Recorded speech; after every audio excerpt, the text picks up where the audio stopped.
9 हम फरवरी शिव जी को नमन भी फरीदाबाद करते हैं, शिव शंकर की महापुराण। प्रार्थना भी करते हैं। तिलक लगाने में गर्व महसूस करिए, त्रिपुंड लगाने में गर्व महसूस करिए, मस्तक पर तिलक लगाने में एक गर्व की अनुभूति होना चाहिए। तुम डॉक्टर बन जाओ, कलेक्टर बन जाओ, एसपी बन जाओ, एसएसपी बन जाओ, कमिश्नर बन जाओ, तुम्हारी मर्जी पड़े जिस पद पर बैठ जाओ, जिस पद पर बैठे हो उस मूल पद पर, बड़े से बड़े औहदे पर बैठकर भी अगर आप मस्तक पर तिलक लगा रहे हो तो आप हजारों को प्रेरणा दे रहे हो कि इतना बड़ा कलेक्टर होकर, इतना बड़ा एसएसपी होकर, इतने बड़े कमिश्नर होकर तिलक लगाते हैं तो छोटों को प्रेरणा मिलती है कि हम भी लगाएं। एक गर्व उत्पन्न होता है, एक गर्व महसूस होता है। और कितना गर्व होता होगा, भारत के प्रधानमंत्री जब केदारनाथ जी में जाकर त्रिपुंड लगाते होंगे, भारत के प्रधानमंत्री जब काशी में जाकर त्रिपुंड लगाते होंगे, भारत के प्रधानमंत्री भी जब गले में रुद्राक्ष की माला पहनते होंगे तो कितने सनातनियों को जागृत करते होंगे कि कोई सनातनी है जो तुम्हें जगा रहा है।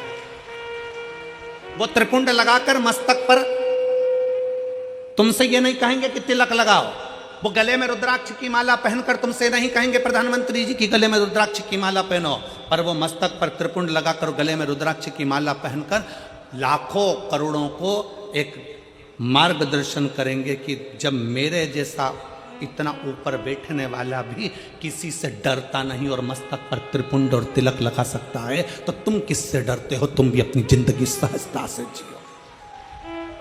तुम किससे डरते हो?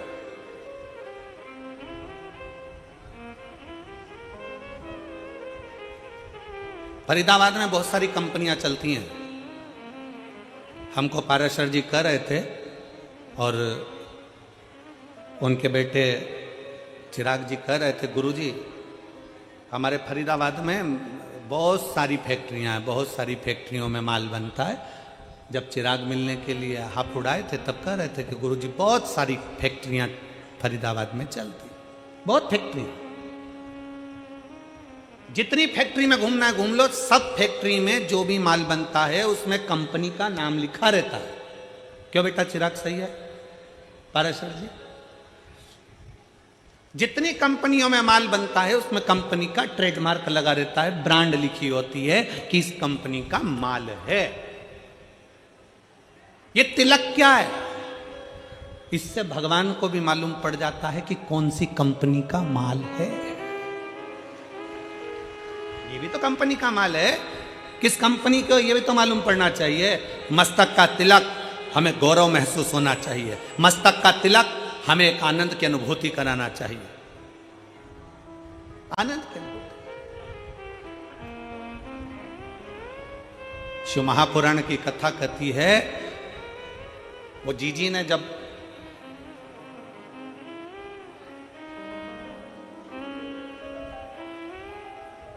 दीपावली के एक दिन पहले, छोटी दिवाली के दिन उन्होंने कहा कि गुरुजी भगवान देने में बहुत देरी कर देता। हम कहते भगवान को धन्यवाद दो कि देने में देरी कर रहा है, जल्दी देगा तो जल्दी ले लेगा, थोड़ा देने में देरी कर। एक पत्र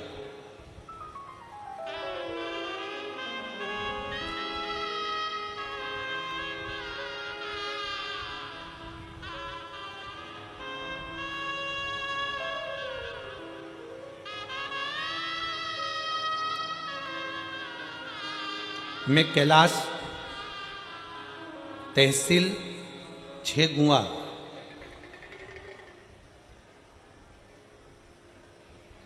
आप ही हैं? एक बार फिर से हाथ हिलाओ।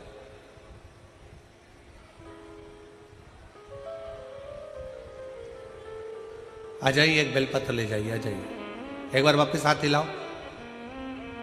ठीक है, आ जाइए। मेरा नाम कैलाश है, तहसील छेगुआ,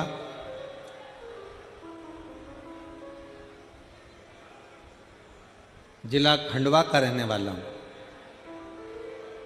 मेरा बेटा आयुष जो नीट की MBBS डॉक्टर की तैयारी कर रहा था, कुछ कारणों से 2 साल से लगा हुआ था, पर नहीं हो पाया। मेरे बेटे को लेकर मैं कुबरेश्वर बाबा के यहाँ सीहोर गया, विनती करी, और उस दिन से मैंने नियम ले लिया, बाबा जब तक मेरा बेटा डॉक्टर नहीं बनता तब तक मैं तेरी कथा नहीं छोड़ूंगा। जहां कथा होगी वहां जाऊंगा जरूर, चाहे कुछ भी हो जाए। गुरुदेव, मेरे गांव के लोग मुझसे कहने लगे, कोई ऐसा होता है कि कथा के पंडाल में बैठकर कथा सुनो और बेटा डॉक्टर बन जाता है? गुरुजी, आप कहते हो ना व्यासपीठ से कि बच्चे से कहो कि पूरी मेहनत करे, मेहनत को 4 गुना करे, और शंकर को एक बेलपत्री शहद चढ़ाकर अवश्य जाए। मैंने अपने बच्चे से कहा, बेटा आज से नियम ले ले कि तू अपनी मेहनत को 4 गुना बढ़ाएगा, अपना परिश्रम पूरा करना, मेहनत पूरी करना, कर्म पूरा करना। सियोर वाला महाराज कहता है कि मेहनत 4 गुना बढ़ाओ, अपनी लगन 4 गुना बढ़ाओ, अपनी पढ़ाई 4 गुना बढ़ाओ, उसके बाद शंकर का भजन करो। अपने बेटे से कहा कि तू पढ़ने में लग जा, मैं पंडाल में बैठकर कथा सुनूंगा, जब तक तू डॉक्टर नहीं बन जाता तब तक मैं कथा सुनता रहूंगा, तभी तो बाबा सुनेगा। गुरुजी, सीहोर से नियम चालू करा, कथा सुनते सुनते सुनते सुनते सुनते सुनते 15 कथा हो गई, और 15 कथा हुई, और आज मेरा बेटा डॉक्टर हो गया। मैं बाबा को धन्यवाद देने के लिए आया। 15 कथा मैं क्रमशः सुनता रहा, और मेरे बेटे का नीट में MBBS के अंतर्गत वो पास हो गया, और उसको सरकारी कॉलेज भी मिल गया, और सरकारी कॉलेज मिलने के साथ में आज मेरा बेटा डॉक्टरी की पढ़ाई कर रहा है। मैं शिव जी को धन्यवाद देने के लिए। एक लाइन अच्छी लिखी है, आप और हम गुनगुनाते। मेरे बाबा तेरी नौकरी सबसे बढ़िया है, सबसे भोले बाबा तेरी नौकरी सबसे बढ़िया है, सबसे खरी। तेरे दरवाजे की चाबी सबसे बढ़िया है, सबसे खरी। जब से तेरा गुलाम हो गया,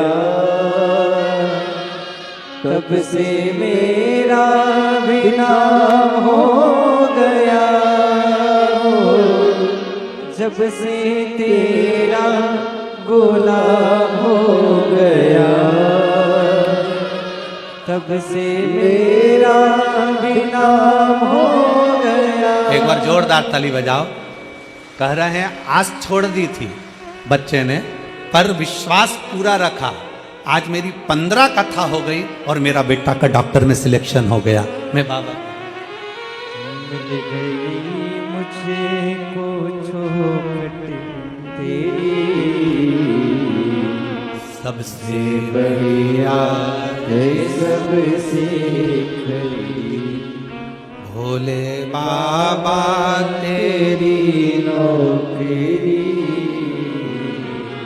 सबसे बढ़िया है, सबसे खरी। एक विश्वास, एक भरोसा, एक दृढ़ता। लोग कहते हैं कि पंडाल में बैठकर कथा सुनने से क्या होता है, हम कहते हैं एक बार दिल से तो सुनकर देखो, दिखावे से नहीं। ये मेरी हरियाणा की जीजियों और मेरे हरियाणा के जीजाओं, मेरी बेटियों, मेरे बेटाओं, मेरी माताओं, मेरे भाई, दिखावे से नहीं। 5 दिन की शिव महापुराण की कथा है, 4 तारीख से चालू हुई, 8 तारीख को विराम हो जाएगी, फिर 11 तारीख से 17 तारीख तक उत्तर प्रदेश पीलीभीत में प्रारंभ हो जाएगी। दोपहर में 2 बजे से 5 बजे तक वहां कथा चलेगी।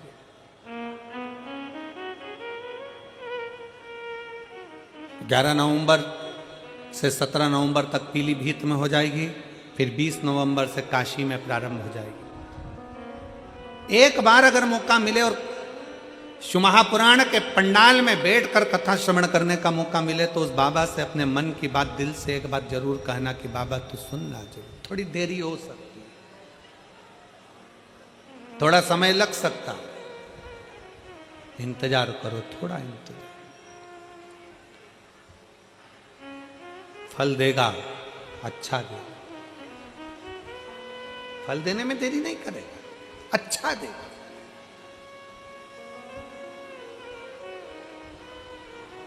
थोड़ा इंतजार करो।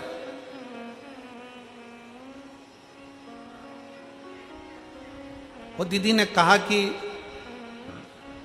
भगवान फल बहुत देरी में देता, देने दो, धन्यवाद किया उसको। नेक्स्ट पार्ट हमारे चैनल पर है, सब्सक्राइब करते ही आपको इसका नेक्स्ट पार्ट दिख जाएगा, तो अभी सब्सक्राइब कर लीजिए जल्दी।